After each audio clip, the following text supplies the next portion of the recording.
These are awesome. If you haven't got a two-stroke bike in your life, you need to get one.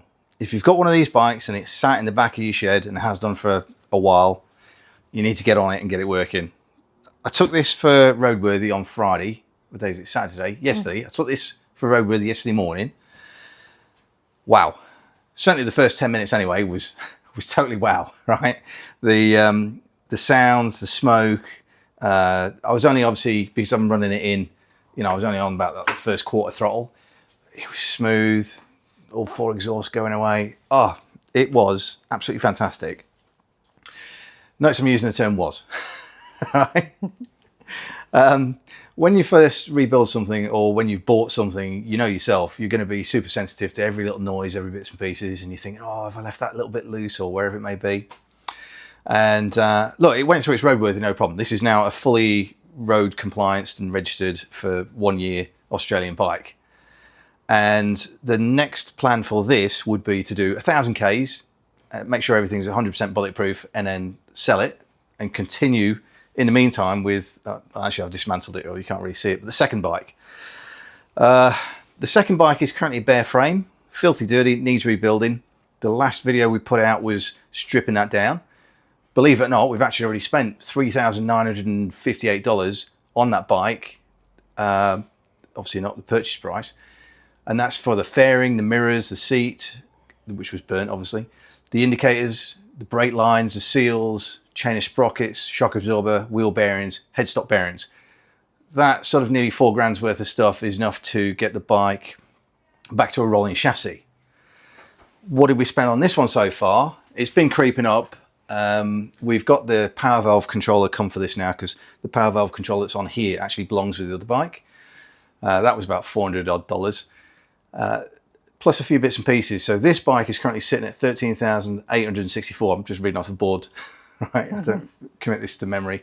And 28 days, each day being 10 hours worth of work. So 280 hours to get to this stage from where it was at the beginning. God, this is a long intro. I didn't want to do it quite this long. Anyway, as you are well aware, when I took this bike apart, everything that I did, I'd take it apart and reassemble it 3, 4, 5 times until I became familiar with it. It was like muscle memory. And one thing that I did at the time was, I put new rings and I honed the barrels. I didn't rebuild the cranks. I had no... I was taking a chance, right? But also I didn't mind the fact that when I got the bike up and running, if I needed to put cranks in it, it's not going to be that big a deal to pull it apart. And that's what I'm going to do. I'm not going to video the whole thing. I'm just going to... The next video you'll see is probably the engine on the workbench, getting stripped down and identifying exactly what's going on. So I go for the roadworthy. It sailed through the roadworthy, no problem.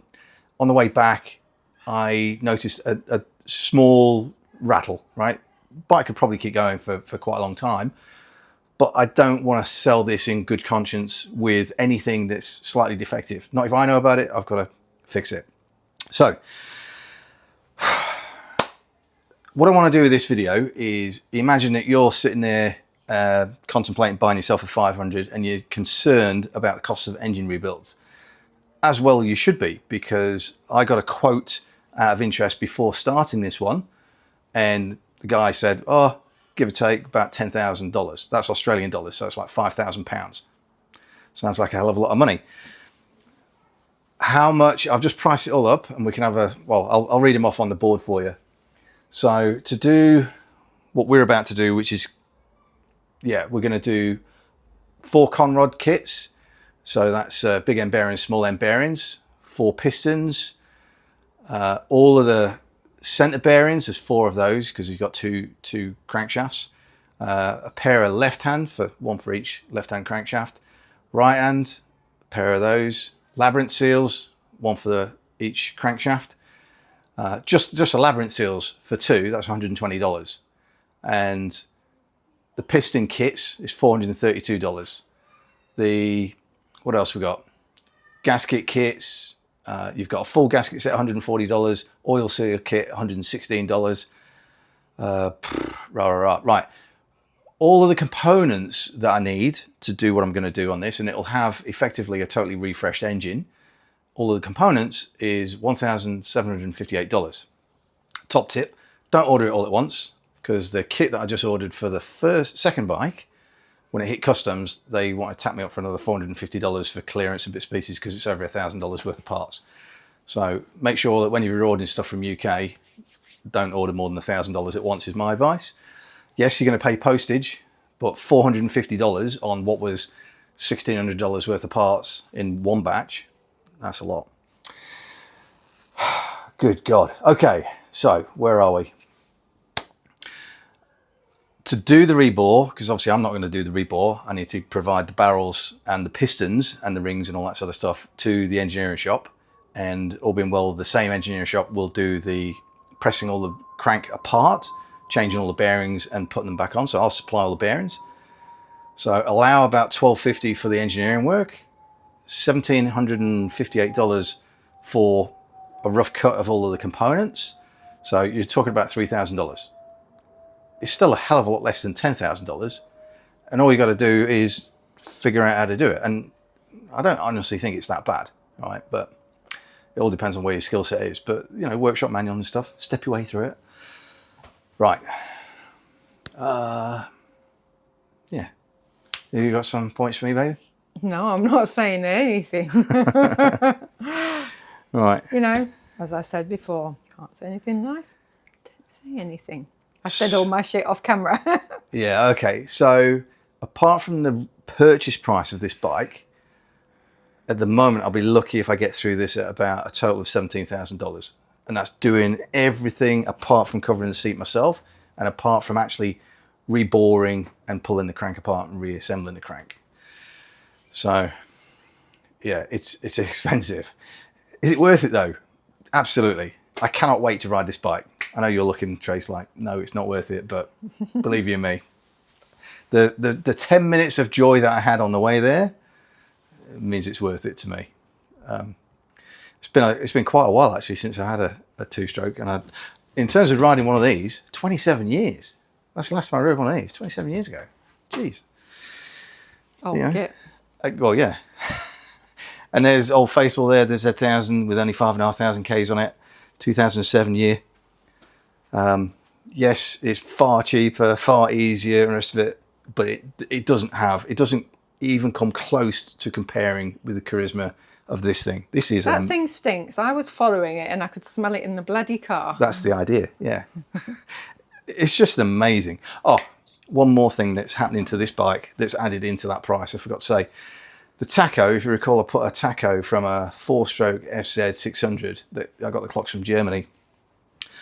The tacho reads, like if you're doing 4,000 RPM in real life, it reads 8,000 RPM. So I've dropped off the other tacho, the original tacho, off of this set of clocks with Speedline Instruments in Wangara, and they give me a quote already. They've identified there is a faulty component within there. That's going to be about $430, including tax and stuff. So not cheap, but I actually looked for a tacho on eBay that is like $750. Like, geez, no way. But yeah, the internal guts of the other one needs exchanging, and there's no parts available for it. So that's one of your problems.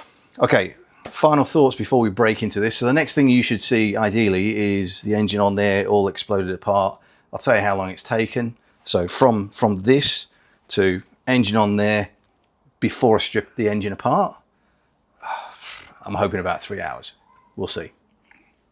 Cool. You better get cracking. Yep.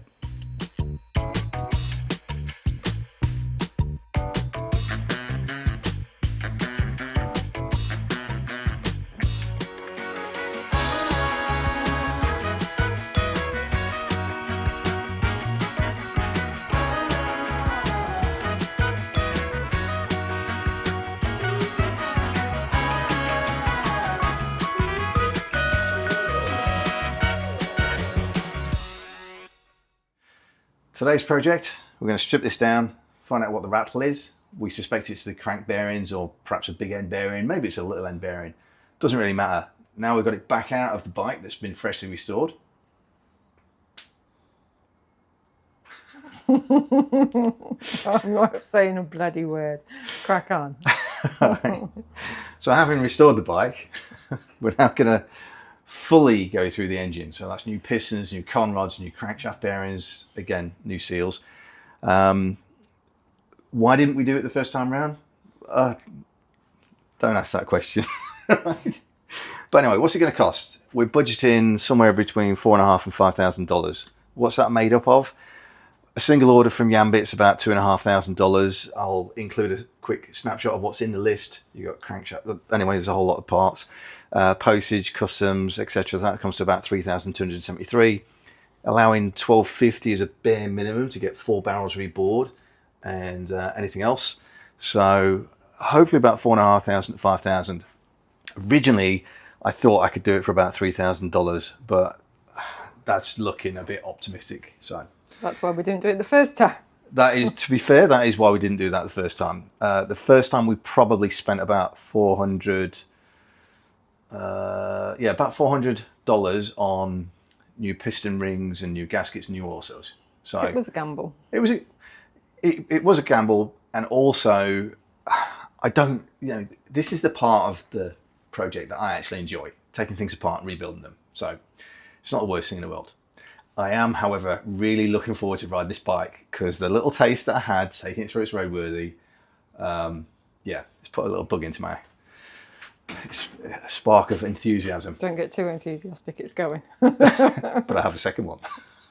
Yeah, I didn't say you were keeping it. These costs are getting high. This might take a long time to get, finished. Whatever. Like about 10 years. Get moving. All right. I'll lay it all out and then we'll go from there.